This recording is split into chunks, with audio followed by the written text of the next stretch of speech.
Et de ce que tu observes, toi, pourquoi la séparation, elle fait si mal, même quand on sait que ça va arriver, quoi. J'ai l'impression que c'est toujours super dur. Tu pointes du doigt quelque chose d'important, la douleur au moment d'une séparation, et ils se sont dit, mais pourquoi j'ai aussi mal, en fait ? En fait, c'est parce que une séparation, elle vient réactiver des blessures anciennes. En fait.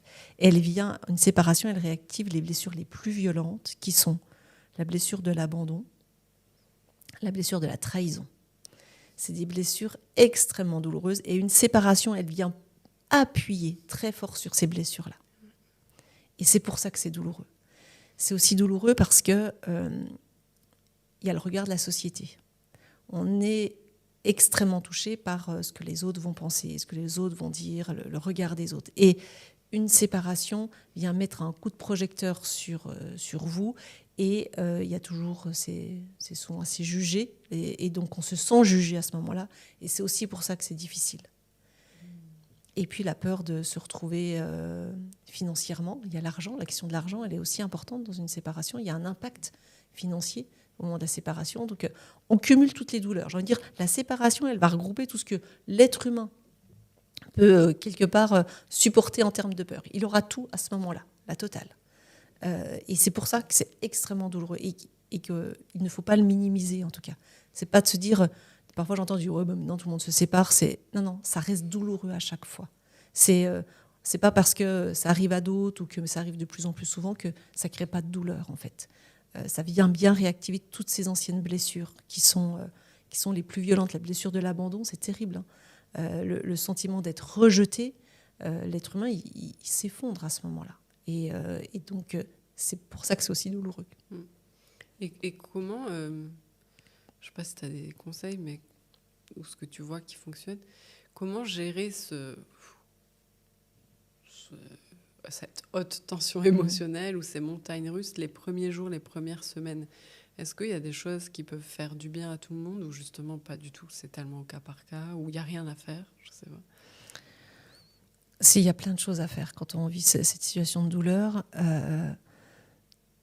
La première chose à faire, et c'est pour le coup, on fait tous l'inverse, mais c'est de l'accueillir en fait. C'est d'accueillir cette souffrance, d'accueillir ce chagrin. Moi, je parle souvent du mot chagrin, mais vivez-le, ce chagrin. Accueillez-le. Vous êtes triste, vous avez mal, vivez-le. Et en fait, comme ce qu'on fait la plupart du temps, on veut le fuir parce qu'on n'a pas envie de souffrir. Personne n'a envie de souffrir. Donc on dit non, je ne veux pas de cette souffrance. Et c'est là où on adopte un comportement de guerrier pour avoir l'impression de moins souffrir. Et ça trouve que ça va encore durer plus longtemps. Donc ce qu'il faudrait être capable de faire, c'est stop, pendant 3 jours. Effectivement, je ferme les portes. Je me mets moi avec mon chagrin, moi avec ma tristesse. Je la sens en fait, je la vis, cette souffrance. Je sais que ça peut faire peur en le disant comme ça, mais ça sera beaucoup moins violent par la suite, parce qu'en plus, si on l'accueille véritablement, derrière, elle ne pourra plus être active. C'est parce qu'on ne l'accueille pas qu'elle est active et qu'elle dure, et puis qu'elle se transforme dans une situation qui devient vraiment détestable. Apprenons à vivre notre chagrin, apprenons à vivre notre tristesse.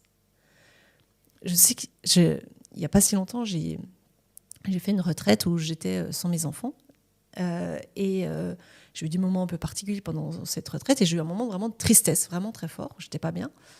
Et je me souviens à ce moment-là, on me dit mais qu'est-ce que t'as ? Je dis mes enfants me manquent en fait. Et là, on m'a dit vis-le ce manque. Alors que pendant les heures d'avant, j'essayais de trouver des solutions pour moins être malheureuse, et j'étais encore de plus en plus malheureuse. Et en fait, quand elle m'a dit mais vis-le ce manque, ça a tout changé en fait. Ça veut dire que je me suis reconnectée vraiment à mes enfants, mais effectivement, ils me manquaient. Et j'avais le droit de le vivre, ce manque, de le ressentir. Parce qu'elle me dit, mais c'est beau en fait ce manque, c'est qu'il y a aussi, tu vois, c'est toi, ta part d'humanité, ta part d'amour. Et en fait, c'est apaiser une vitesse comme, je ne revenais pas en fait. C'est-à-dire de l'avoir vécu, de l'avoir accepté, ça a permis de le traverser, de me reconnecter avec mes enfants, et le fait que les derniers jours ont été complètement différents. Et je pense que c'est souvent comme ça, on veut fuir quelque chose qu'on ressent. Vis-le, traverse-le en fait. En fait, on a peur que si on s'ouvre à cette tristesse, ce chagrin, cette souffrance, elle va être sans fin.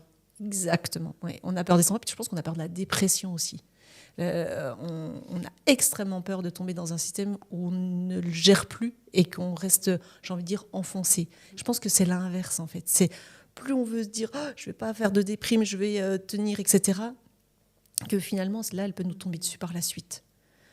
On a le droit d'être vraiment triste, en fait, et d'aller le sentir, en fait.